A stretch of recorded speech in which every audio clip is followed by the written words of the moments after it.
옆에 분하고 인사하겠습니다. 오늘 은혜 받으시기 바랍니다. 네.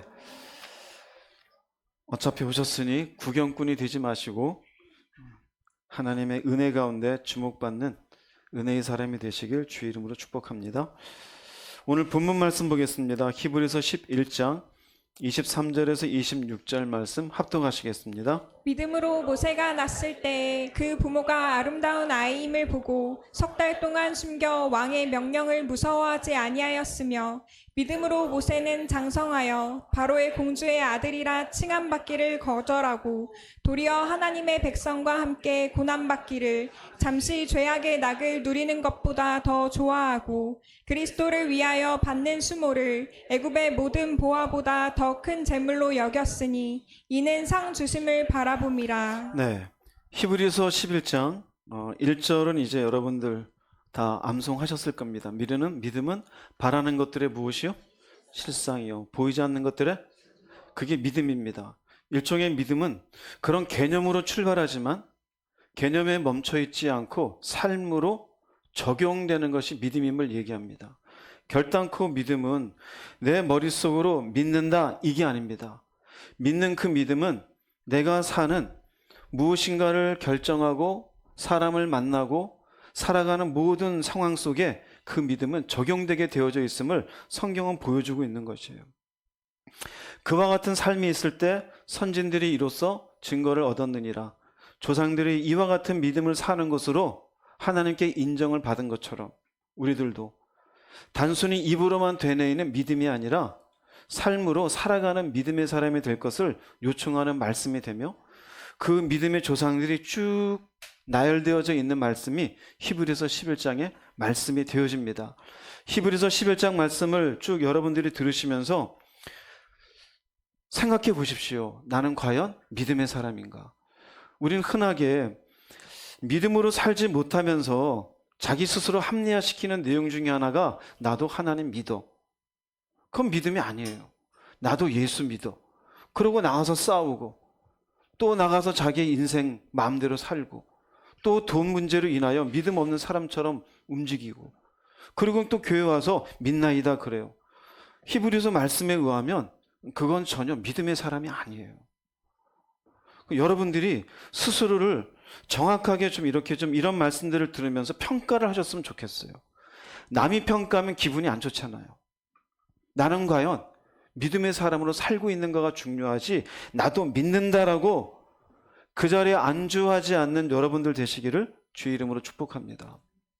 오늘 말씀에는 모세의 부모와 모세의 믿음에 대해서 성경이 기록되어져 있어요. 먼저는 모세의 부모의 믿음에 대해서 얘기해 볼게요.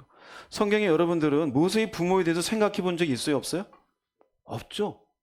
모세는 생각해 보지만 모세의 부모에 대해서는 생각해 보지 않잖아요. 그런데 히브리서 말씀에는 모세의 부모도 믿음으로 행한 사람이라고 적어놓고 있어요. 히브리서 11장 23절 말씀 읽어보겠습니다. 믿음으로 모세가 낳았을 때에 그 부모가 아름다운 아이임을 보고 석 달 동안 숨겨 왕의 명령을 무서워하지 아니하였으며. 네, 믿음으로 모세가 낳았을 때 그 부모가예요.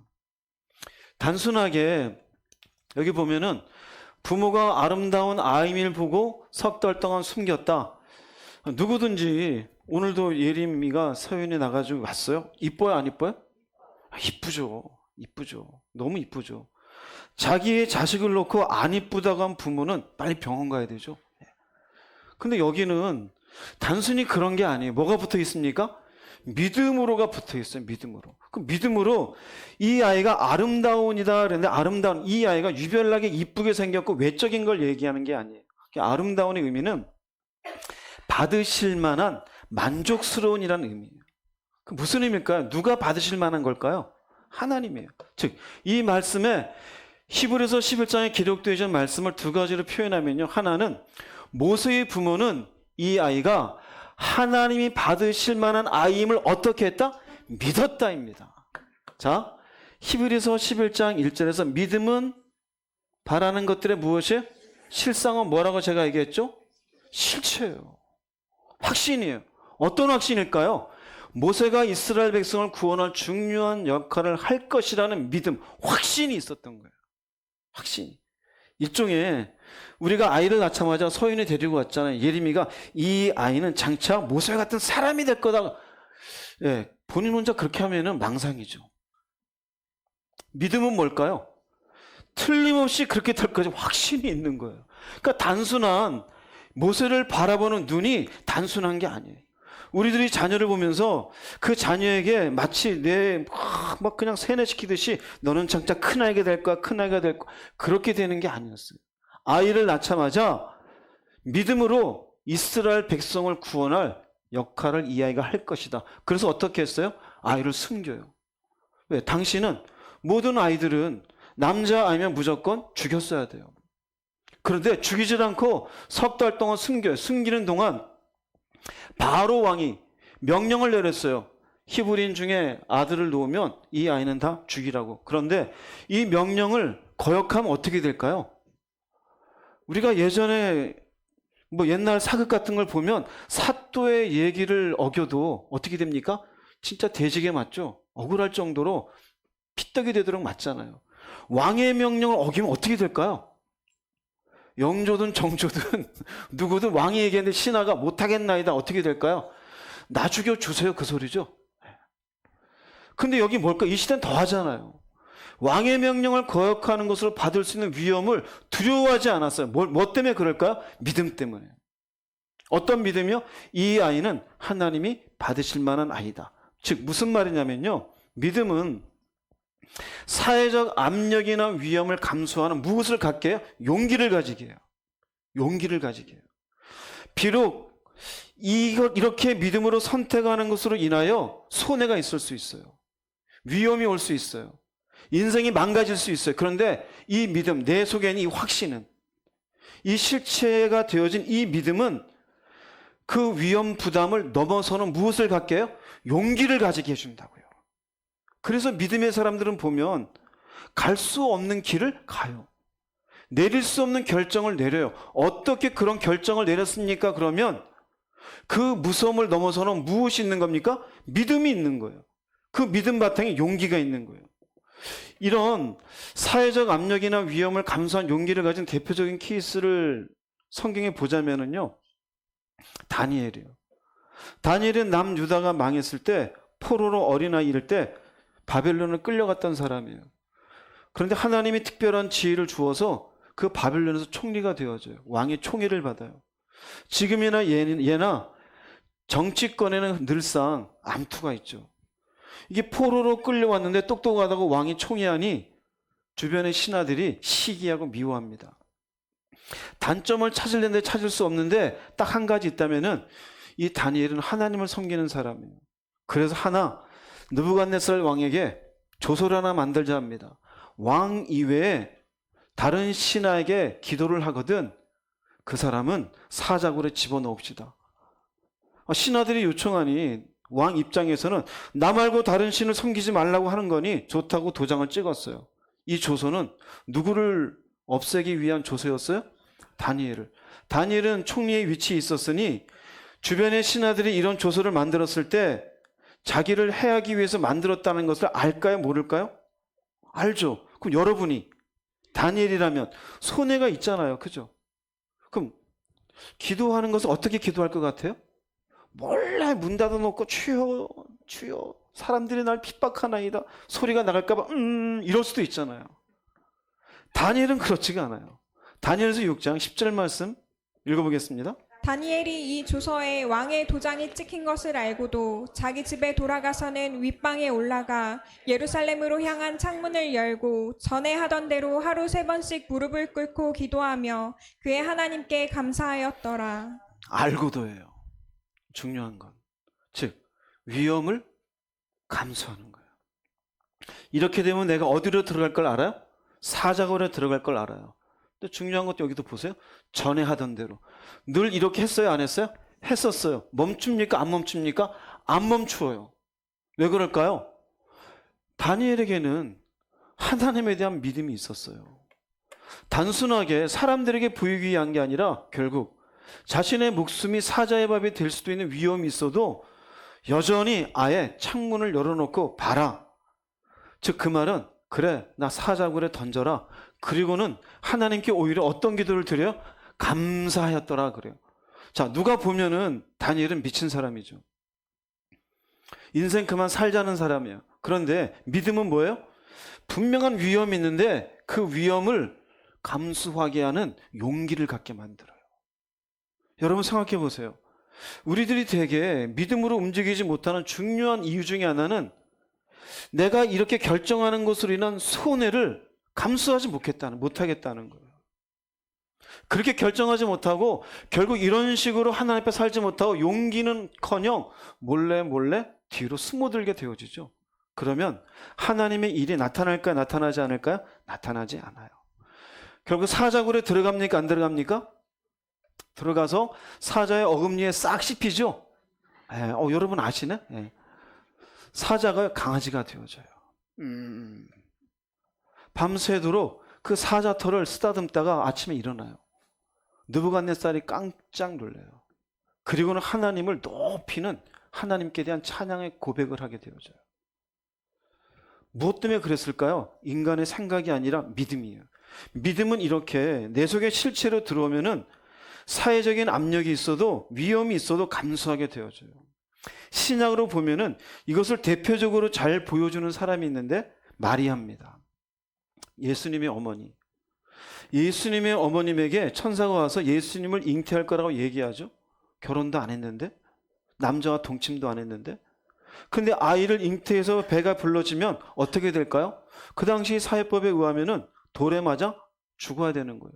그런데 마리아가 이렇게 얘기합니다. 누가복음 1장 38절 읽겠습니다. 마리아가 이르되 주의 여종이오니 말씀대로 내게 이루어지이다 하매 천사가 떠나가니라. 마리아는 무엇을 믿은 걸까요? 하나님의 말씀을 믿은 거예요.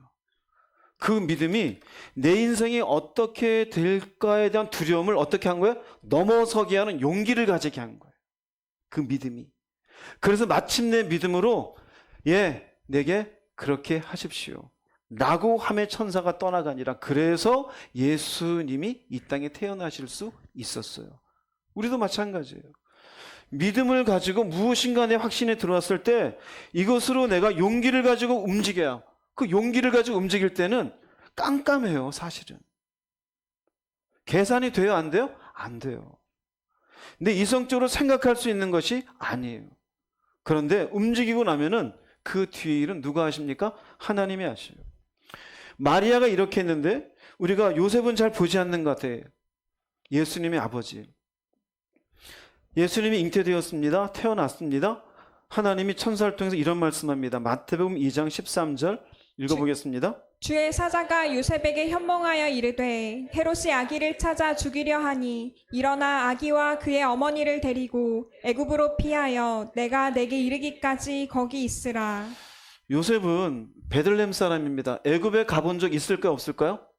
없어요. 아니, 여유가 있어야 저기까지 여행을 하죠.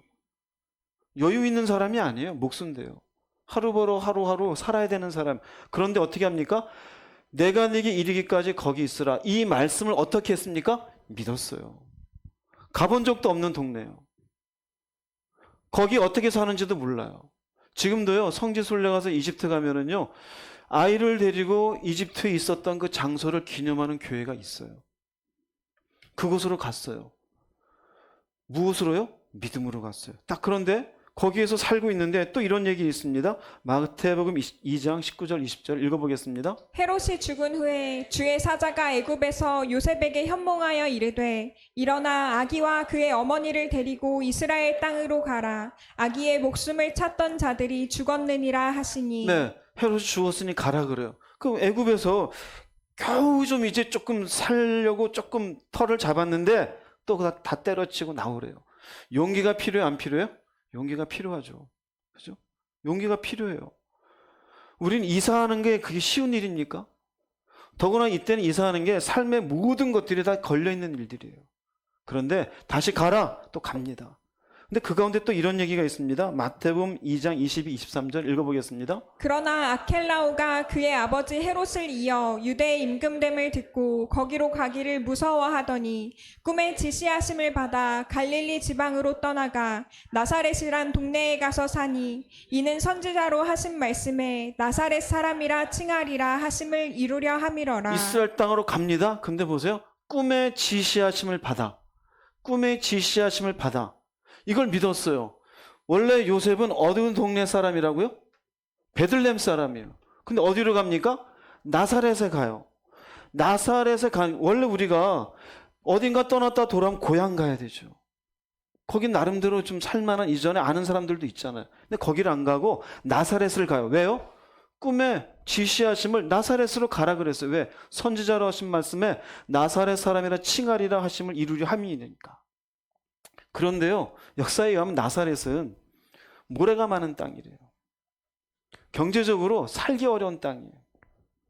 그런데 요셉은 예수님의 안전을 위해 나사렛에서 살기로 결정해요.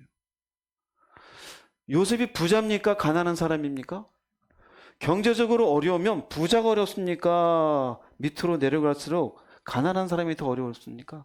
가난한 사람이 더 어려워요. 목숨대 모래 많은 땅에 가가지고 사실은 할 일도 별로 없어요. 그런데 그곳에 가서 살기로 결정하게 되어져요. 오직 하나, 뭡니까? 믿음이에요. 믿음이에요. 용기를 가졌어요. 자신의 인생을 선택한 게 아니에요. 즉 요셉의 결단은 어디에서 나온 용기다? 믿음에서 나온 용기예요. 믿음은 내가 무엇인가 손해볼 것도 있고 위협도 있을 수 있고 핍박이 있을 수도 있어요. 그것을 넘어서는 것이 믿음이에요. 모세의 부모를 보세요. 모세의 부모는 왕의 명령을 안 들으면 둘 다 목이 달아날 수도 있는 그런 시대에 있었던 사람들이에요. 이 사람들은 애굽 사람들도 아니고 히브리 노예들이에요. 말을 안 들어 그냥 죽는 거예요. 그런데 믿음으로 무서워하지 않았어요. 여러분의 믿음은 어떻습니까? 어쩌면 지금 여러분들의 삶의 순간에 이와 같은 결단이 필요한 시기가 여러분에게 왔을 수도 있어요. 용기가 필요해요. 여러분이 갖고 있는 믿음으로 핍박이 있고 사람들의 무시가 있고 멸시가 있고 때로는 경제적으로 도대체 헤아릴 수 없는 무슨 문제가 있을지 모르는 상황이 있어도 기도하세요. 그 믿음으로 그 상황을 뛰어넘는 용기의 결단을 하시는 여러분 되시기를 주의 이름으로 축복합니다. 모세의 부모의 믿음은 이와 같은 용기가 있었음을 성경은 기록하고 있습니다. 두 번째는 그들의 자녀가 되어지는 모세입니다. 모세의 믿음. 히브리서는 과연 모세의 그 일대기 중에 어떤 믿음을 기록해 놓았을까? 크게 보면은 세 가지를 기록해 놓았어요. 먼저 첫 번째는 모세는 자신에게 유익한 것을 거절하는 믿음이 있었음을 보여줍니다. 히브리서 11장 24절 읽어보겠습니다. 믿음으로 모세는 장성하여 바로의 공주의 아들이라 칭함받기를 거절하고 믿음으로 뭘 했어요? 믿음으로 거절했어요. 믿음이라는 개념으로 머물러 있는 게 아니라 거절이라는 삶으로 나타난 거예요. 나도 믿습니다가 아니에요. 어떤 거절이냐면요, 당시 이집트는 가장 강대하며 문명화된 나라예요. 모세는 이 나라 궁전에서 바로의 손자였어요. 왕족으로서 온갖 유익, 안락함 다 누리고 있었어요. 그 당시에 최고의 교육을 받았고 군사훈련을 받았고 당대의 세상이 돌아간 걸 다 이해하고 있었어요. 왕족으로서 누릴 수 있는 온갖 것들, 편리함들, 종들 다 부릴 수 있었어요. 그런데 어떻게 된 겁니까? 그러나 거절했잖아요. 모세는 믿음으로 모든 사람이 부러워하는 인생의 길을 거절했어요. 아마 누군가는 그랬을 거예요. 모세를 바라보면서 저 사람은 복도 많다. 어쩌다가 물에 던져졌는데 건짐받아가지고 하필 바로의 공주가 돼가지고 바로의 공주의 아들이 돼서 저렇게 호의호식하고 살까? 와, 부럽다. 우리가 이집트 가면 피라미드 막 있잖아요. 그 옮기기 위해서 얼마나 많은 사람들이 희생을 당했겠어요. 그거 옮기던 사람들이, 노예들이 모세를 보면 부러울까요? 부럽지 않을까요? 부럽겠죠. 저 사람은 도대체 우리 흔한 말로 전생에 나라를 구했나 어디 저기 가서 저러고 있을까. 모든 사람이 부러워하는 인생인데 모세는 어떻게 합니까? 이거 딱 거절해요. 거절할 수 있는 힘은 어디에서 나왔을까요? 그게 믿음이다 이거예요. 믿음이에요. 여러분, 우리가 신앙생활하면요, 무엇인가에 거절할 때가 있을까요, 없을까요? 반드시 필요해요. 그런데 거절 안 해요. 믿음이 없는 거예요. 바로의 공주의 아들이라 칭함받기를 거절했다는 것이 출애굽기엔 직접적으로 나타나지 않아요. 즉 출애굽기 2장에 나오는 그 모세가 이집트를 떠나는 광경을 보면은 바로에게 찾아가서 난 더 이상 공주에게 당신이 나의 양어머니이지 내 친엄마입니까? 나 떠나겠습니다. 그렇게 한 게 없어요. 이런 구절이 나와요. 출애굽기 2장 11절 12절 읽어보겠습니다. 모세가 장성한 후에 한 번은 자기 형제들에게 나가서 그들이 고되게 노동하는 것을 보더니 어떤 애굽 사람이 한 히브리 사람 곧 자기 형제를 치는 것을 본지라. 좌우를 살펴 사람이 없음을 보고 그 애굽 사람을 쳐 죽여 모래 속에 감추니라. 네, 출애굽기에 나와 있는 이 구절을 두고 히브리서에서는 그는 바로의 공주의 아들이라 칭함받기를 믿음으로 거절했다 그래요. 이게 왜 믿음이냐면요, 모세는 왕족이에요. 공주가 이뻐하는 양아들이에요. 그럼 자기의 정체성을, 히브리란 정체성을 드러내지만 않으면 곱게 그 인생을 살 수 있어요, 없어요? 살 수 있어요. 근데 여기 보세요. 모세가 가진 정체성은 자기 형제예요. 누가 형제라고 얘기해요? 애굽 사람입니까? 히브리 사람입니까? 히브리 사람이에요. 히브리 사람, 곧 자기 형제를 누가 치고 있어요? 애굽 사람이 쳐요. 근데 어느 편을 들고 앉아 있습니까? 애굽 사람이 아니라 히브리 사람 편을 들어요. 이건 뭘 의미할까요? 모세는 자신을 히브리인으로 자처한 행위였어요. 즉, 그 순간 바로의 공주의 아들됨을 부인하는 행위였던 것이었어요. 즉, 이건 히브리서에 의하면은요, 모세는 믿음으로 세상의 편안함과 특권을 거절하고 그의 민족과 운명을 함께하기로 결단한 것이에요. 여러분들이 생각해 보세요. 믿음이 없다라면은 지금 이렇게 고되게 노동하고 있는 자기 형제들에게 가서 이렇게 애굽 사람을 쳐 죽이는 마음을 가질 수 있을까요, 없을까요? 저들은 내 형제들한 마음까지는 가질 수 있겠죠. 그런데 내가 지금 바로의 그 가정 속에 있으면서 거기서 먹고 사는 주제에 그 핏줄 되어지는 애굽 사람을 쳐 죽일 수 있겠어요? 불가능한 거예요. 예를 들자면 내가 만약에 여러분들이 이건희 회장이든 이병철 회장이든 양아들로 갔어요. 양아들로 잘 자르는데 어느 날 갑자기 거기에서 그 모든 걸 거절하고 나는 예전에 엄마한테로 갈래요. 그럴 수 있어요? 그럴 수 있어요? 그 형제 간의 싸움이 있는데 니들이 내 형제냐? 그리고는 저기 강원도 꼴짝에 있는 자기 형제들 가가지고 당신들이 내 형제요. 그럴 수 있겠어요? 힘든 거예요. 쉬운 게 아니에요.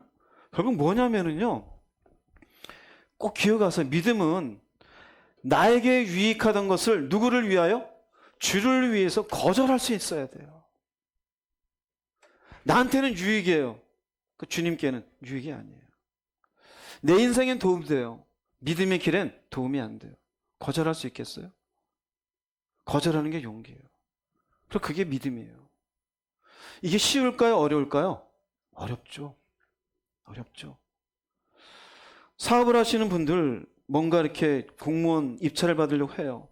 공무원이 슬쩍 와가지고 1,000만 원 입찰인데 1,100만 원 써라. 그리고 거기에서 내가 얼마를 하고 900만 원으로 하자. 그러면 일단 입찰은 받자. 200은 저 사람 주고. 그런 마음 가질 수 있어요, 없어요? 가질 수 있겠죠. 그거 거절할 수 있어요? 쉬워요, 어려워요? 그거 쉬운 거 아니에요. 단위가 좀 더 올라가서 1,000이 아니라 1억짜리 10억짜리면 얼마나 더 하겠어요. 쉬운 거 아니에요. 이거는 인생에 달려 있는 거예요. 그런데 그 인생에 달려 있는 것을 무엇으로 거절하는 거예요? 믿음으로 거절하는 거예요. 이 시대의 신앙인들에게 어쩌면은 가장 부족한 게요, 거절을 못해요. 나한테 이익이 되기 위해서. 이익이 된다는 의미는 뭐예요? 먹고 살기 위해서. 먹고 산다는 의미는 뭘까요? 이 땅에서의 내가 생각하는 앞으로 살아갈 날에 30년, 40년, 50년의 인생만 바라보고 있어요. 그러니 거절을 못해요. 그냥 살아요. 그리고 교회 와서 믿는데요.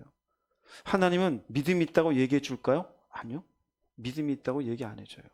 자, 히브리서 우리가 11장 24절만 딱 보고 야, 모세처럼 바로의 공주의 아들이라는 이 귀한 유익의 자리를 거절하는 믿음을 내가 가질 수 있을까? 힘든데?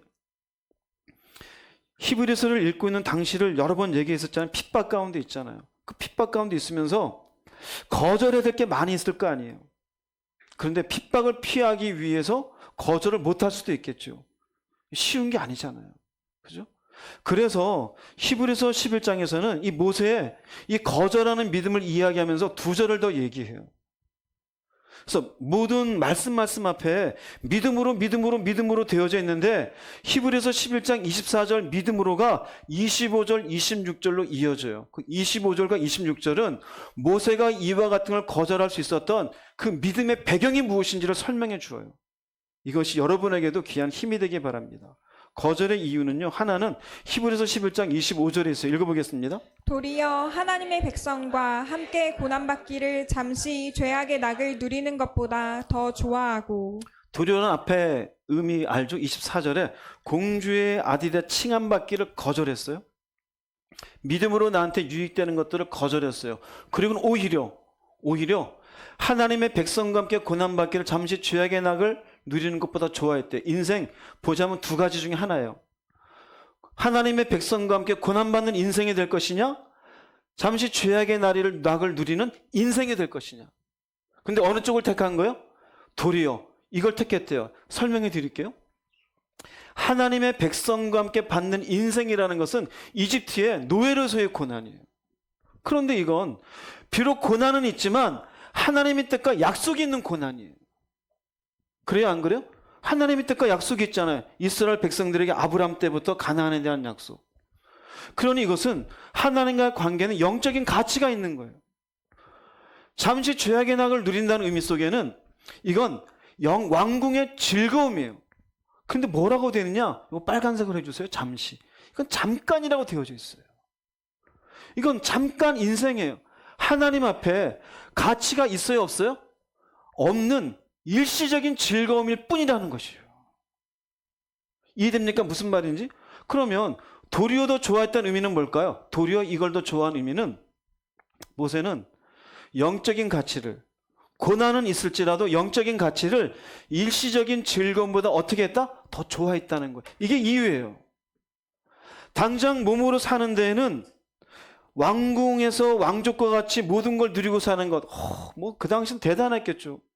그런데 이것보다 하나님의 약속이 있는 고난, 하나님의 뜻이 있는 고난을 더 좋아했대요. 어떻게 더 좋아할 수 있을까요? 그게 믿음이에요. 자, 우리들에게도 비슷해요.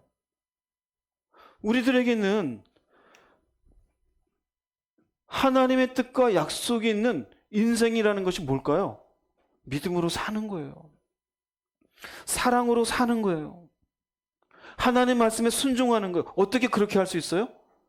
그것이 이 땅에 있는 즐거움보다 더 가치 있는 일이라고 내가 뭐하기 때문에? 믿기 때문인 거예요. 돈 버는 일이 있어요. 근데 거짓말해야 돼요. 손해보는 일이 있는데 정직해야 돼요. 믿음으로 산다면 내가 왜 정직을 택해야 될까요?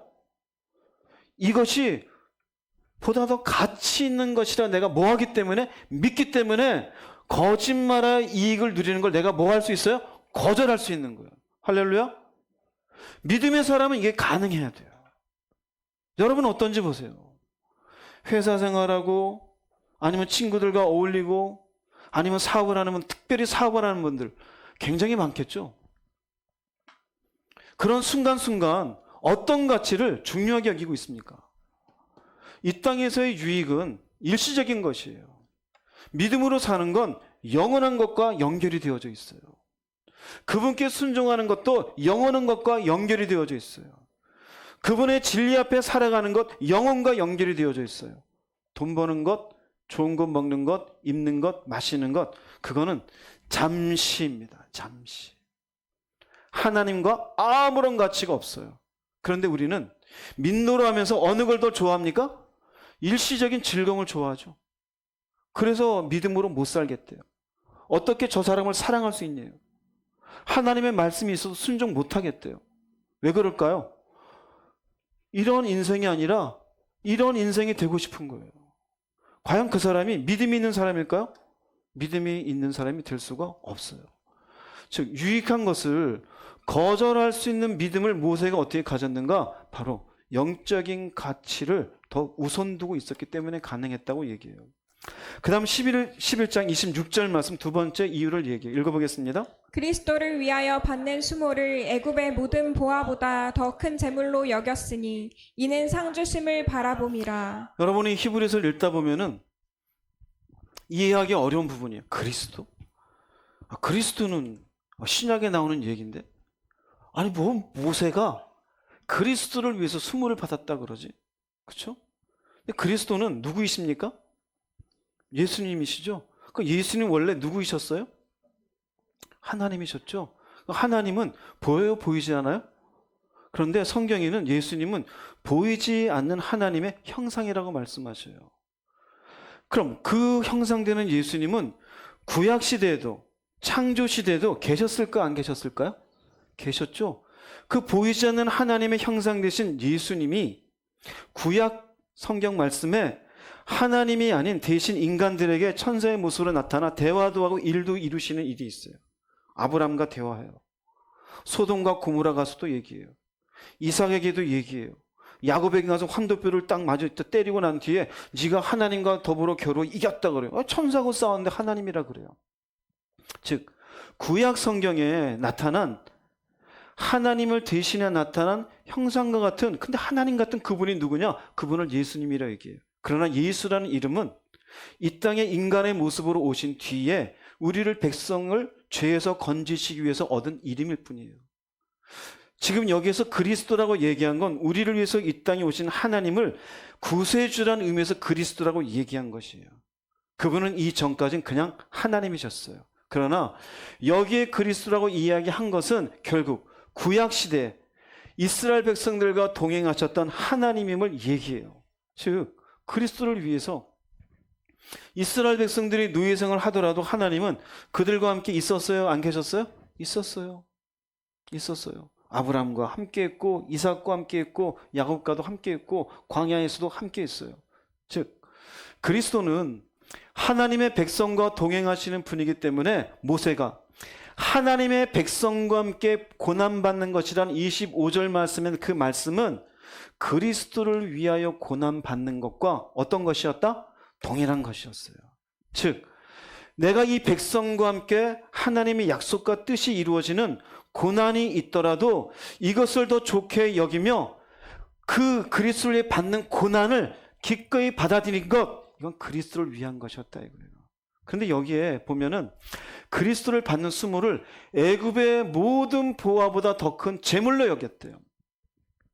이해하기 쉽게 얘기한 것이 이 큰 재물은 상 주심이에요. 애굽의 모든 보화보다 크게 받다 이거예요. 크게. 이게 무엇일까요? 이게 믿음이에요. 믿음이 그래서 더 크게 받는데 상 주심을 바라봄이라 상 주심을 바라본다는 상이라는 말은요. 임금의 지불이에요. 여기에 미스드라는 단어가 있는데 이게요. 임금이에요. 아포도디아가요. 이게 지불하다는 얘기예요. 그럼 임금을 왜 지불할까요? 노동을 했으니까요. 수고를 했으니까. 즉 여기에서 상 주심을 바라본다는 의미는 수모를 받은 것에 대해서 반드시 하나님은 보상해 주신다는 사실을 뭐 한 걸까요? 믿었던 거예요. 어려워요. 힘들어요. 고난이 있어요. 이것이 믿음으로 살아간 것에 대해서 하나님이 반드시 보상 주실 것이라는 것을 그 마음속에 믿었기 때문에 모세는 자신에게 유익한 것들을 믿음으로 뭐 할 수 있었어요? 거절할 수 있었어요. 나는 공주의 아들이라 칭함을 나는 거절하겠다. 하나님의 약속과 뜻이 있는 그러나 노예의 생활로 이어질 수도 있고 고난이 있을 수 있는데 그러나 이렇게 살면 반드시 하나님은 나한테 보상해 주실 것이다. 이것을 믿었어요. 즉 정리해 드릴게요. 모세가 믿음으로 자신의 유익을 거절할 수 있었던 이유는요. 좀 26절, 17절로 보면은요, 일시적인 즐거움보다 영적인 가치가 더 소중했기 때문이에요. 또 하나는 믿음으로 네게 유익한 것을 거절한 것에 대한 무엇이기 때문에? 보상이 있기 때문에.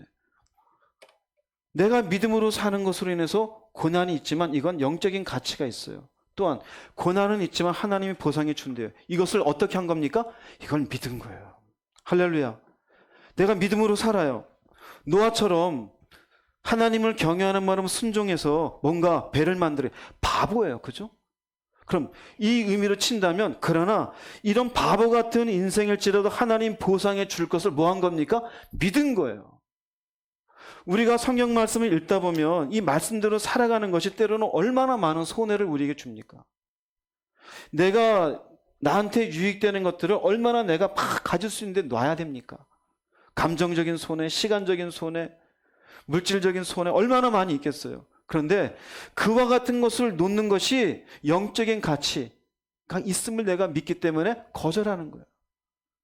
또한 그로 살게 되어지면 반드시 하나님이 그에 대한 보상이 있음을 내가 믿기 때문에 거절하는 거예요. 그것을 믿는 사람은 믿음으로 살아가요. 순종할 수 있어요. 사랑이라는 것들을 삶 속에 적용하며 살아가요. 그걸 믿지 못하는 사람은 거절 못해요. 나한테 유익한데 도움 되잖아. 거절 안 해요. 그럼 어떻게 살까요? 교회 다니는데. 그런 사람들은 양다리예요. 세상의 유익도 취하고 구원도 받기를 원해요. 그러나 이런 말씀 잘 보세요. 왜 이렇게 써 있을까요? 하나님 모르실 것 같아요? 네가 언제 나의 약속을 중요하게 여겼느냐? 네가 언제 사랑이란 가치를 귀하게 여겼느냐? 돈을 좋아했잖아. 정욕을 좋아했잖아. 자존심을 좋아했잖아. 네 자식 잘 되는 것만 좋아했잖아. 네가 믿음으로 살았느냐? 할 말이 있어요, 없어요? 없어요. 교회만 잘 다닌 거예요. 넌 고난을 피하기 위해서 한 게 뭐가 있냐? 내가 그 고난으로 사는 것에 대해서 보상이 있는 걸 네가 믿은 적이 있느냐? 없잖아요. 맨날 계산이나 하고 힘들어서 못하겠는데요? 손해봐서 못하겠는데요? 유익한 것을 거절하는 게 아니라 보상이 있을 것을 믿지를 못했잖아요. 그럼 하나님이 내게 믿음 있는 사람이라고 하나님 인정해 주실까요? 인정하지 않아요. 여러분, 모세는 자신에게 유익한 것을 거절할 때 막연하게 거절한 게 아니에요. 이런 가치, 보상을 바라보며 거절했어요. 여러분의 믿음을 살펴보시기 바랍니다. 살펴보세요. 나는 믿음이 있노라면서 어떻게 살고 있는가? 이익을 위해서 살고 있습니까? 잠시 이 땅에 누릴 것? 좀 더 넓게 집을 넓히고 편안하게 살고 재밌게 살고 맛있는 거 먹으러 다니고 애 잘 키우고 어쩌자는 거죠? 그 믿음과 무슨 관계 있죠? 믿음은 영적인 가치를 더 소중히 여기는 거예요. 이렇게 사는 것에 대한 보상이 있음을 내가 믿는 거예요. 그래서요, 내게 유익한 것을 거절해요. 신약 성경이 이것을 잘 보여주는 말씀이 있어요. 바울이에요. 빌립보서 3장 7절 9절 말씀 읽어보겠습니다. 그러나 무엇이든지 내게 유익하던 것을 내가 그리스도를 위하여 다 해로 여길 뿐더러 또한 모든 것을 해로 여김은 내 주 그리스도 예수를 아는 지식이 가장 고상하기 때문이라. 내가 그를 위하여 모든 것을 잃어버리고 배설물로 여김은 그리스도를 얻고 그 안에서 발견되려 함이니 내가 가진 의는 율법에서 난 것이 아니요 오직 그리스도를 믿음으로 말미암은 것이니 곧 믿음으로 하나님께로부터 난 의라. 네, 그러나라고 돼 있어요. 내게 유익하는 것 어떤 거냐면요, 그 앞절에 바울이 얘기해요. 나는 혈통으로는 히브리인 중에 히브리인이다. 율법으로는 나는 흠이 없는 자요 완전한 자로다 그래요. 우리는 우리 스스로 그렇게 말할 수 있을까요? 근데 그렇게 바울은 자기 스스로가 열심히 그런 인생을 살았음을 얘기해요. 당대로 치면 그는 거의 그 당시에 히브리 사람은요, 자기 손으로 자기 이름을 글로 쓸 줄도 모르는 사람이 거의 98% 이상이에요. 근데 바울은요, 히브리어만 아니라 당시에 라틴어, 히브리어, 헬라어 다 했던 사람이에요. 뛰어납니까? 뛰어나지 않습니까? 뛰어나요. 그 당시 대학은 없었어요. 그러나 그 당시에 지식인으로 키워내는 사람에 도제식으로 교육을 받아요. 당시 가장 위대한 사람은 가말리엘이라는 사람이에요. 그 사람 밑에 가서 바리새인의 교육을 다 받았던 사람이에요. 거기에서 나오기만 해도 이 사람은 히브리 세계에서 대접을 받을 수 있을까요? 없을까요? 대접받을 수 있죠. 이게 뭐냐면요, 내게 유익하던 거죠. 난 이걸로 잘 살 수 있었다 이거예요. 이걸로 유지 노릇을 할 수 있으면 똑똑한 행세를 할 수 있어요. 그런데 뭐예요? 다 잃어버리고 무엇을 여겨요? 나 필요 없다 이거예요. 그러면 하나님이 버리라고 했습니까? 자기가 버린 겁니까? 자기가 버린 거예요. 왜요? 나는 그 안에서 발견되려 함이니. 더 중요한 가치. 예수를 만나고 보게 되어진 저 하늘에 대한 생명. 내가 어떤 죄인인데 어떻게 의롭게 되어졌는지. 공부한 게 나를 의롭게 만들어준 게 아니었어요. 몇 개국으로 한다라는 게 나를 의롭게 만들어준 것도 아니고 하나님 앞에 세우는 것도 아니에요. 사람들에게 행세하면서 돈 많이 버는 게 하나님 안에서 발견되는 건 아무 관계도 없어요. 그러니 그건 다 지나가는 것들이에요. 그러니 이런 것들을 잃어버리고 배설물로 여겼다 이것이에요. 즉 바울은 자신에게 유익하던 것을 어떻게 한 겁니까? 거절했어요. 왜요? 이 땅의 유익보다 주님 안에서 더 나은 가치가 있음을 뭐 했기 때문에? 믿었기 때문에요. 할렐루야. 여러분, 이 믿음이 있기를 주님의 이름으로 축복합니다. 이 믿음이 있으니 이 땅에 나한테 유익이 되던 것들을 믿음으로 아니야, 이건 하나님 원하지 않아, 거절할 수 있는 거예요. 믿음이 있으니 이건 말씀에 옳지 않아, 거절하는 거예요. 아니야, 이렇게 사는 것이 하나님 앞에 좀 더 바로 설 수 있어, 순종하는 거예요. 내가 생각하기에 나의 좋은 이익거리를 따지지 말기를 주의 이름으로 축복합니다. 인간의 죄성은요, 본능적으로 나한테 유익될 것만 계산해요. 똑똑하죠. 그런데요, 믿음은 무엇이냐면 나한테 대한 유익이 아니라 결국 하나님께 영광이 될 것인가, 이것이 진리의 길인 것인가, 내 영혼을 살릴 만한 생명과 연결되어지는 것인가. 내 감정이 중요한 게 아니에요. 내 유익이 중요한 게 아니에요. 사람들의 박수가 중요한 게 아니라 하나님 앞에 이 과정이 어떻게 연결되는지가 더 중요한 것이에요. 그렇기 때문에 거절할 수 있는 믿음을 가지는 것이에요. 여러분에게 이게 있기 바랍니다. 그래서 모세의 믿음은 자신의 공주의 아들됨을 칭함을 거절했던 그것 속에는 더 중요한 가치가 뭔지를 모세는 붙들고 있었어요. 바울처럼요. 마침내 이것으로 인하여 하나님이 내게 주신 보상이 뭔지를 붙잡고 있었어요. 바울처럼요. 똑같아요.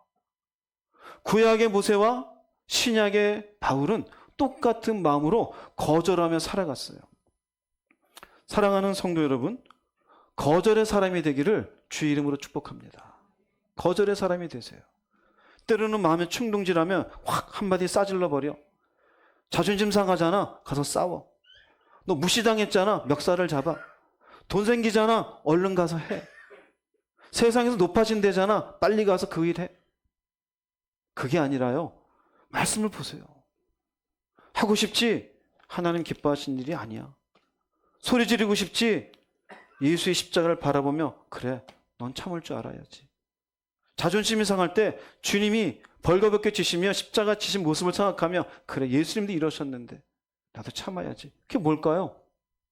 더 나은 가치를 향해서 나한테 유익되는 것을 거절하는 거예요. 그게 믿음이에요. 교회 오래 다니는 게 믿음이 아니에요. 말씀 많이 받다라는 게 믿음이 아니에요. 믿음의 사람은 거절하는 게 있습니다. 여러분이 내가 거절해야 될 것이 무엇인지 생각해 보십시오. 그 거절에 믿음을 가지시기를 주님의 이름으로 축복합니다.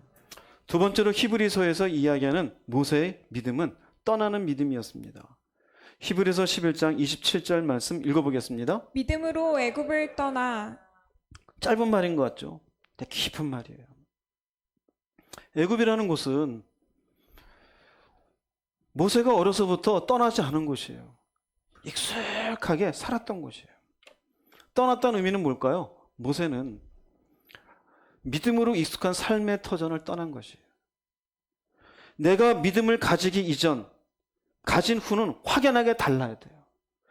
즉, 이 말씀의 의미는 믿음이라는 것은 내가 이전에 내가 가지고 있었던 나한테 익숙한 생활 방식, 사고 방식, 죄의 자리, 이 자리에서 떠나야 될까요? 머물러 있어야 될까요? 떠나야 돼요. 떠나야 돼요. 쉬울까요? 어려울까요? 어려워요. 그래서 믿음이 필요해요. 믿음이 없는 사람 보고 그 자리 떠나십시오. 불가능해요. 그런 생각하지 마십시오. 이해를 못해요. 믿음을 가진 사람은 해요. 왜요? 그것을 떠나야 되니까요. 나한테 익숙한 세상의 생활, 세상에서의 방식, 그런 가치관, 그런 죄의 습성들을 왜 버려야 되냐면요.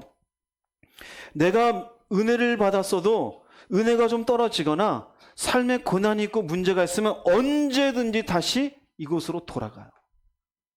언제든지. 예를 들자면요. 내가 굉장히 돈을 좋아하는 사람이었어요. 은혜를 받았어요. 믿음을 가지고 물질을 사랑하지 말라는구나. 그리고는 은혜 가운데 있을 때는 물질에 손해가 있어도 그냥 갔어요. 근데 삶이 좀 어렵고 그러다가 기도 생활도 게을러지고 은혜가 떨어지고 하는데 다시 무엇이 보일까요? 돈이 보여요. 자기도 모르는 사이에 안 좋은 일에 연루되어져 돈 벌고 있는 사람이 되어져요. 왜 그럴까요? 버리지 않아서 그래요. 떠나지 않아서 그래요. 자기 자존심을 위해서 막 살던 사람이 있었어요. 조금만 나면 신경질이 많은 사람. 별것도 아닌 일에 나 무시했지라며 대드는 사람. 예수를 믿고 믿음을 가지고 이젠 내가 이런 자존심에 종되지 말아야지. 그거 살아요. 그러니 누가 얘기해도 온유한 사람이 되어졌어요. 근데 이 사람이 삶에 문제가 생겼고 고난이 있었어요. 은혜도 떨어졌어요. 이 사람 어떻게 될까요? 또다시 네가 날 무시해 그래요. 아무것도 아닌 말로 얘기했는데 저 사람이 나를 돈이 없다고 요새 나를 우습게 하라. 어디로 돌아간 겁니까? 과거로 돌아가요. 떠나지 않으면 다시 애굽으로 돌아가요. 이걸 보여주는 것이 이스라엘 백성들의 광야 일대를 보면 다 나옵니다. 이스라엘 백성들이 광야를 향해서 그리고 가나안을 향해서 갑니다. 근데 갈 때마다 홍해 바다를 만나자마자 그럽니다. 모세에게 찾아와가지고 우리를 여기서 죽이려고 애굽에서 떠나게 하느냐. 차라리 여기 있는 게 낫지 아니하냐. 물이 없으니까 또 물이 없는 곳으로 말미암아 왜 우리를 여기에서 물도 없고 힘들어 죽겠는데 애굽에 가는 것이 낫지 아니하냐. 심지어는 우리가 애굽에 있을 때 부추도 먹고 고기도 먹고 힘이 좋았었는데 정력의 쇠가 있을 수가 없도다. 우리에게 고기 좀 다오 그래요. 결정적으로 잘 보여주는 것은 가나안을 정탐하고 갔다 온 후입니다. 한번 볼게요. 민수기 14장 3절 5절 말씀 읽어보겠습니다. 어찌하여 여호와가 우리를 그 땅으로 인도하여 칼에 쓰러지게 하려 하는가? 우리 처자가 사로잡히리니 애굽으로 돌아가는 것이 낫지 아니하랴. 이에 서로 말하되 우리가 한 지휘관을 세우고 애굽으로 돌아가자 하매 모세와 아론이 이스라엘 자손의 온 회중 앞에서 엎드린지라. 네. 정탐하고 또 얘기합니다. 어디로 돌아가자? 애굽으로 돌아가자. 애굽으로 돌아가자. 내가 애굽을 떠나지 않으면요 결국 이렇게 되어져요. 자, 이 백성들의 모습 볼게요. 이 백성들은요 애굽을 마음에서 떠나 보냈어요? 안 보냈어요? 안 보냈어요. 문제만 생기면 애굽이에요. 문제만 생기면. 그런데 모세 보세요. 애굽으로 돌아가자 그럴 때 모세는 지금 힘들지 않습니까? 모세는 가나안 땅의 장대한 백성을 모릅니까? 근데 어떻게 합니까? 엎드린 이유가 뭡니까? 그러면 된다 안 된다? 안 된다라는 거예요. 왜요? 모세는 떠나보냈어요. 즉 내가 돈을 중요하게 여기던 인생을 살다가 인생에 고난이 왔어요.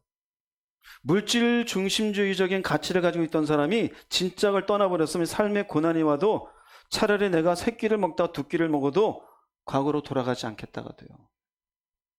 그런데 그걸 떠나보내지 않게 되면은요 내가 예전에 어떻게 먹었는데 예수 믿고 이렇게밖에 못 살아? 다시 돌아가요. 이에 대해서 무슨 말인지? 여러분 애굽에서 머물러 있으면 안 됩니다. 우리는 예수를 믿었고 예수를 믿은 뒤에 믿음을 가졌고 믿음을 가지고 어디를 향해서 살고 있어요? 하나님의 나라죠.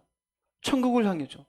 그러면 그곳을 향해서 가면서 내가 예수를 믿기 이전에 갖고 있었던 애굽과 같은 생활 방식, 죄의 방식을 여전히 붙잡고 갈 수 있어요? 없어요?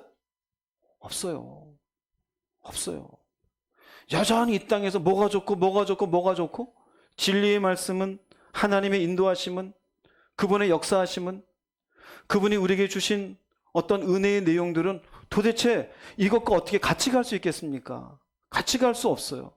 예수께서 그래서 분명히 주신 말씀이 있습니다. 누가복음 9장 62절 말씀 읽어보겠습니다. 예수께서 이르시되 손에 쟁기를 잡고 뒤를 돌아보는 자는 하나님의 나라에 합당하지 아니하니라 하시니라. 네, 이 말의 의미는 농부가 쟁기를 잡았어요. 밭을 가는 거잖아요. 그럼 밭을 가면 어디를 보고 가야 돼요? 앞을 보고 가야 되겠죠. 즉 농부가 쟁기를 잡고 뒤를 돌아보면 마음이 분산되고 눈을 앞에 둘 수 없어요. 그럼 어떻게 될까요? 목표에 집중하지 못하니 삐뚤삐뚤하게 되어져요. 이 말의 의미는 내가 하나님의 나라라는 약속을 받았으면 무엇을 보고 가야 돼요? 하나님의 나라. 하나님의 나라에 합당한 내 삶에 살아가야 되는 말씀들이 있잖아요. 그런데 내가 예수 믿기 이전에 애굽과 같은 생활 방식, 애굽과 같은 죄의 방식, 애굽과 같은 가치관, 물질주의적 가치관, 자기애적인 사랑, 이런 것들을 붙잡고 살아가면 하나님 나라를 향해서 똑바로 갈 수 있을까요? 못 가요. 그럼 어쩌라는 겁니까? 예수를 따르려면, 나를 따르려면 과거 세상에서 살던 방식에 붙잡혀 살아라 말라? 붙잡혀 살면 안 돼요. 붙잡혀 살면 안 돼요. 아니 교회 들어와서 왜 거기에 들어와서 진리가 아닌 것들을 진리같이 붙잡고 살아갑니까? 민주주의가 진리입니까? 공산주의가 진리입니까? 왜 교회에서 탄핵을 반대하고 찬성한다고 싸웁니까? 각자의 의견이 다를 수도 있지. 이재명을 좋아하든 윤석열을 좋아하든 자기 의견이에요. 내가 이 땅에서 부자가 되든 이 땅에서 가난한 자가 되든 세상의 방식이에요. 내가 가난해져가지고 청소하는 사람이 됐든 어디 가서 파출부가 됐든 큰 기업을 이루든 회장이 됐든 이 땅에서 하는 방식일 뿐이에요. 과거의 방식에 묶일 게 아니라 쟁기를 잡았으면 하나님이 우리에게 세상이 아닌 하늘을 보여줬잖아요. 그럼 과거에 내가 붙잡고 살던 방식에 얽매면 안 되는 거예요. 왜 우리의 신앙이 나아지지 않을까요? 애굽을 떠나지 못하는 거예요. 과거의 생활 방식, 이건 상식이라고. 상식이 진리예요? 이건 윤리라고. 윤리가 진리입니까? 자존심 지키는 게 진리입니까? 내 정욕을 채우는 게 진리입니까? 진리와 아무 관계 없는 거예요.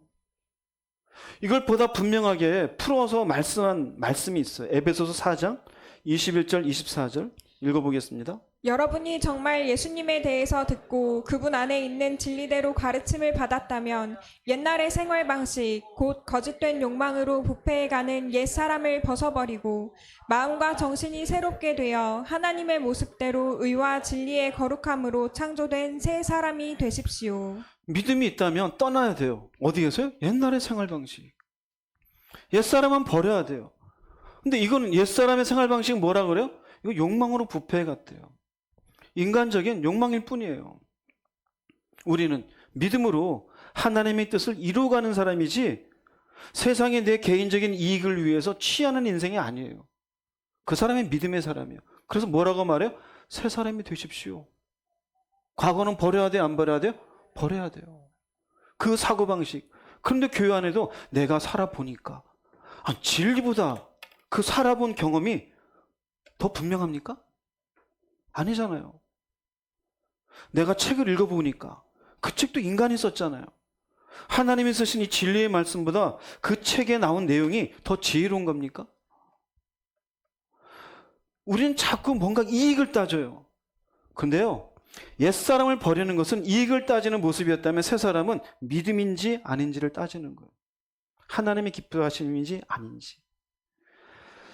성경에 보면 바울도 예수를 믿으면서도 이렇게 여전히 떠나지 못한 사람들에 대해서 답답함이 있었어요. 고린도 교인들을 향해서. 고린도 교인들이 편지를 쓰다가 답답해서 이렇게 씁니다. 고린도전서 3장 3절 읽어보겠습니다. 여러분은 아직도 세상에 속해 있습니다. 시기와 다툼이 여러분 안에 있으니 이것이 바로 세상에 속한 것이고 세상 사람들처럼 행동하는 것이 아닙니까? 고린도 교인인데 여러분은 아직도 세상에 속해 있습니다. 왜요? 시기와 다툼이 있으니. 여긴 딱 요거만 얘기했어요. 그렇지만 여러 가지로 얘기해 봅시다. 시기와 다툼 대신 아직도 돈이 중요하다고 생각하고 있으니, 아직도 미워하고 있으니, 아직도 자존심을 중요하게 생각하고 있으니, 아직도 세상의 정욕을 붙잡고 있으니, 아직도 자식을 우상으로 삼고 있으니, 아직도 그럼 뭘까요? 떠나보내지 못한 거예요. 아직도 윤리를 중요하게 여기고 있고, 아직도 자기의 이 땅에서 소유를 중요하게 여기고, 아직도 이 땅에서 어느 동네 사는지를 중요하게 여기고, 아직도 얼마나 많겠어요. 그게 전부 뭘까요? 떠나지 못한 거예요. 여러분이 뭐가 중요합니까? 그럼 그런 걸 떠나버리면 못 사는 겁니까? 아니요. 우리가 먹어야 되는 것, 입어야 되는 것 다 아신다 그랬어요. 그런데 우리는 조금만 어려움이 있으면 이스라엘 백성들처럼 떠나보내지 못한 애굽에 대한 그림으로 애굽으로 돌아가자. 얼마나 많이 있습니까? 그 생활 방식 버리지 못하고, 그 가치관에서 벗어나지 못하고. 믿음은 애굽을 떠나는 것입니다. 여러분이 떠나야 될 애굽의 잔재는 무엇입니까? 무엇에 붙잡혀 있습니까? 성공입니까? 물질적 가치입니까? 자식에 대한 생각입니까? 무엇입니까? 자존심입니까? 떠나보내십시오. 모세는 애굽을 떠난 사람이었습니다. 그와 같은 인생 되기를 주의 이름으로 축복합니다.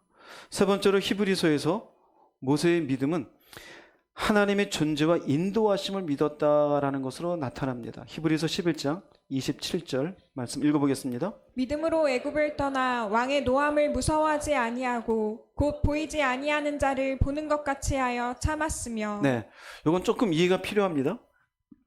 믿음으로 애굽을 떠났잖아요. 진짜 떠난 거예요. 근데 그 뒤에 나오는 왕의 노함을 무서워하지 아니하고, 이건요, 떠난 뒤에 하나님의 부르심을 받고 네 신을 벗어라 있잖아요. 그리고 난 뒤에 이스라엘 백성들을 구원하기 위해서 하나님 모세를 보냈을 때, 그때 간 것을 얘기하는 거예요.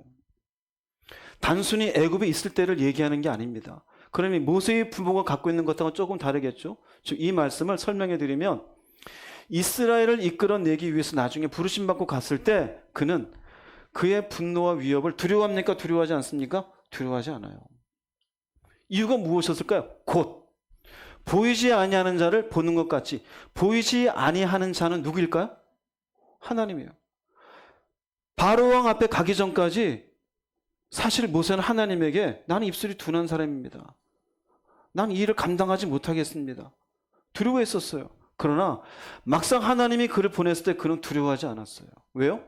모세는 보이지 않는 하나님의 존재와 인도하심을 뭐 했기 때문에? 믿었기 때문에. 이게 믿음으로잖아요. 믿음으로. 떠났고 그렇게 해서 참았대요. 이 무서움을 참은 거예요. 견뎌낸 거예요. 자, 중요합니다. 이 무슨 말씀이냐면요, 믿음은 보이는 상황은 나를 죽일 것 같은 왕의 노함이에요. 보이지 않는 하나님을 믿는 것은 이 상황을 다루시는 하나님을 바라보는 것이에요. 때론 우리의 삶에 질식할 것 같은 삶의 어려움이 올 수 있어요. 믿음은 이 상황을 넘어서는 하나님을 바라보는 거예요. 할렐루야? 그게 믿음이에요. 돈의 문제, 사람의 문제. 직장 다니는 분들은 갑자기 지금 연초가 됐는데 내가 정리해고의 대상이 됐다라는 얘기가 들릴 수도 있겠죠. 가장으로서 그런 얘기 들으면 얼마나 떨리는 얘기겠어요? 그럴 때 상황을 다루시는 하나님을 뭐 하는 거예요? 바라보는, 그게 믿음인 거예요. 믿음. 그게 믿음이에요. 인간은 늘상 눈에 보이는 근시안적으로 당장 벌어지는 일을 봐요. 그러나 하나님은 전체를 봐요.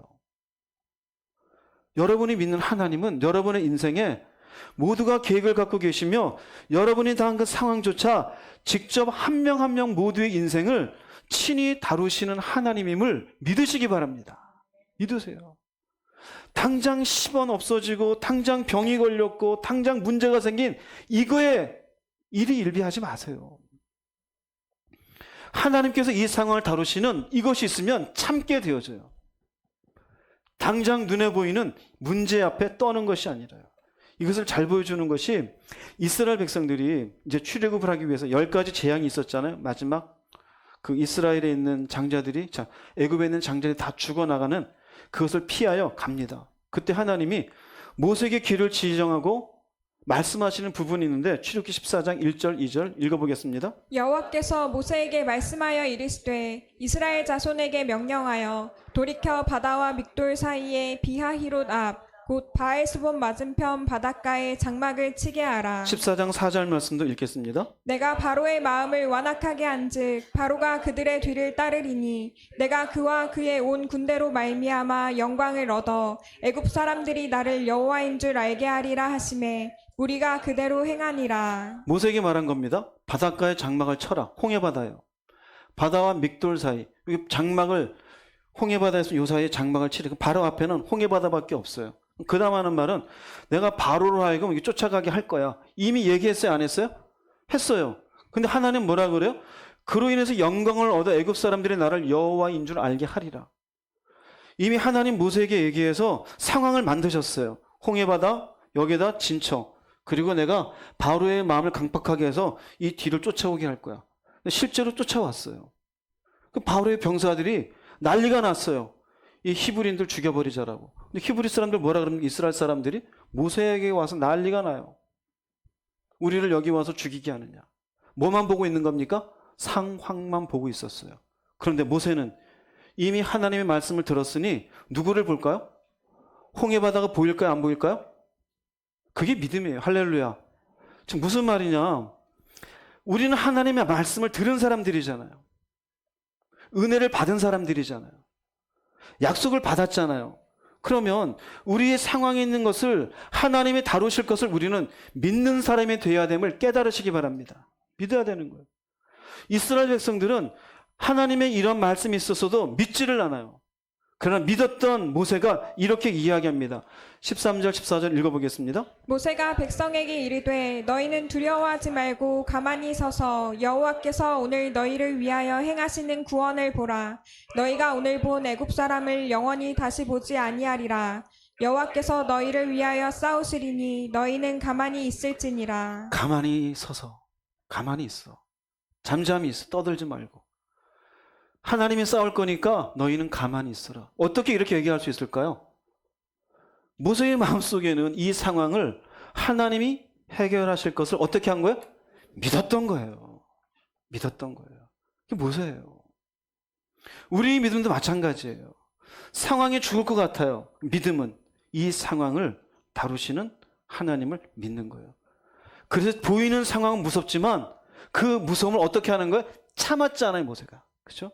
참았어요. 마찬가지예요.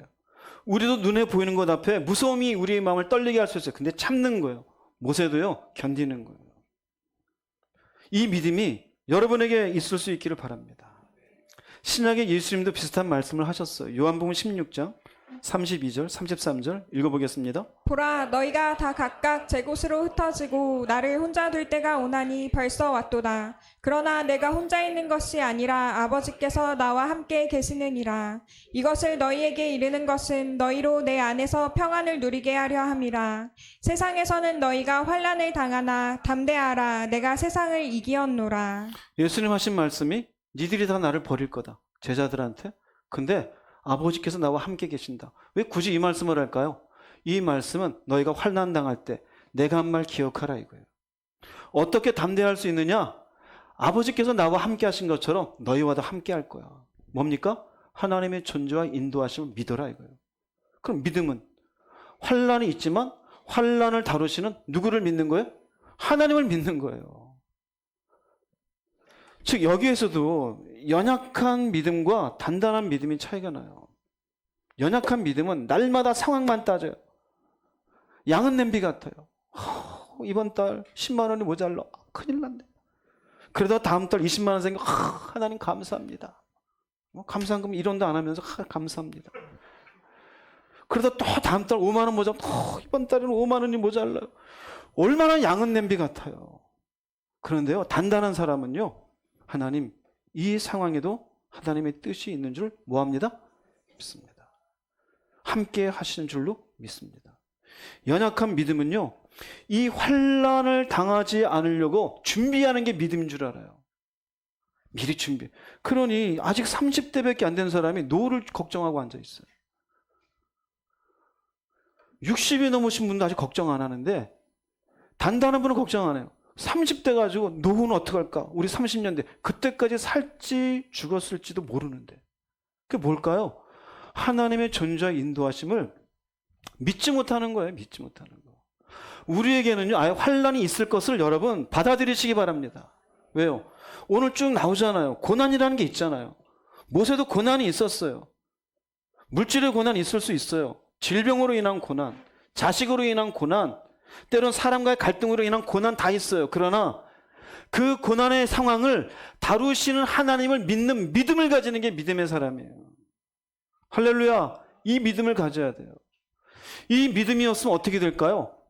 나만 혼자 있다고 생각하고 외롭고 내 인생을 왜 이렇게 복잡하게 됐고 병원 찾아가지고 약 먹으면서 우울증 걸렸다고 그러고 기도할 생각 일도 안 하고 교회 나서 한숨 쉬고 울고 있고 자기 연민에 빠지고 그게 무슨 믿음입니까? 계산 그만하세요. 할렐루야. 계산 그만하세요. 제발. 내게 주어진 상황대로 하나님이 내게 허락하신 거예요. 그 상황 속에 하나님이 죽으셨습니까? 하나님 일하지 않습니까? 일하심을 믿으십시오. 그게 무엇으로 사는 거예요? 그게 믿음으로 사는 거예요. 그게 믿음의 사람이에요. 명확한 말씀이 있어요. 고린도후서 5장 7절 말씀 읽어보겠습니다. 우리는 믿음으로 살아가지 보는 것으로 살아가지 아니합니다. 외우세요. 우린 믿음으로 사는 거예요. 지금 무슨 말이냐? 보이는 것. 보이는 상황에 겁먹지 마세요. 보이지 않는 하나님의 존재와 약속을 믿고 살아가십시오. 할렐루야. 이게 우리가 살아가야 될 모습이에요. 모세는 그와 같은 믿음이 있었다 이거예요. 이미. 그럼 그 믿음은 그때만 있고 지금은 필요 없는 거예요? 아니요. 히브리서 기록된 건 우리에게도 필요하다 이거예요. 보이는 상황에 겁먹으면서 계산하고 다음 달 얼마가 필요한데 뭐가 없고 내가 이 사회에서 무슨 일을 하려면 어떤 것들을 자격증을 따야 되고 어떤 공부를 해야 되고 내가 이런 것들을 개발을 해야 되고 그래서 더 유능한 사람이 돼야 되고 집은 어디에 사야 되고 넓혀야 되고 뭐를 해야 되고 전부 겁먹기 이전에 미리 겁먹고 있어요. 상황은 주어지도 않은데. 여러분, 믿음으로 사는 사람은 보이지 않는 하나님을 보는 거예요. 모세는 그 모습을 하나님 앞에 보였고 그 믿음을 하나님이 인정해 주셨음을 믿으시기 바랍니다. 이렇게 모세의 믿음은 세 가지로 나와요. 그는 거절할 줄 알았어요. 그는 떠날 줄 알았어요. 보이는 왕보다 보이지 않는 하나님을 딱 바라보고 살아갔어요.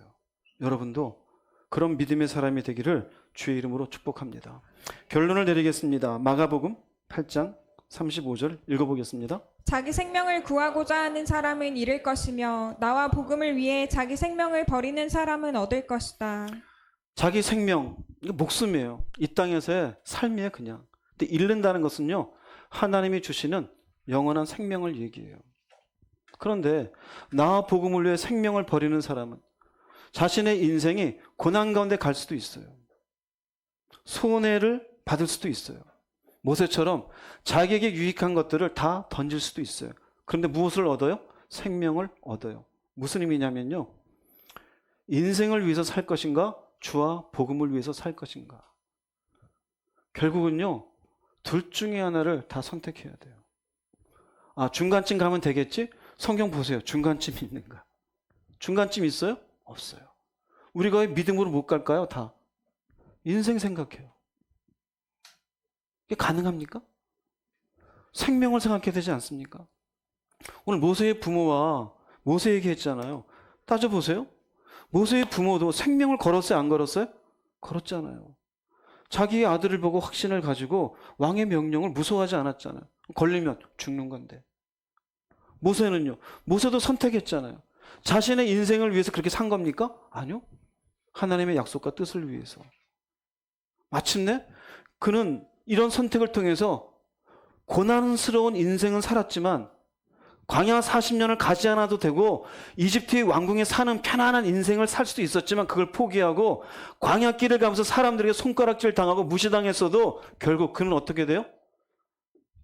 생명을 얻는 사람이 되었음을 믿으시기 바랍니다. 성경은 우리에게 요구합니다. 인생을 위해서 살 것인가? 주와 복음을 위해서 살 것인가? 선택은 누구한테 달렸을까요? 여러분에게. 여러분에게 믿음이 있다라는 머릿속에 개념만 있지 않기 바랍니다. 믿음으로 올바른 선택의 삶이 있기를 주의 이름으로 축복합니다. 기도하시겠습니다. 말씀을 생각하시면서 주님 한번 부르시고 통성으로 기도하겠습니다. 주여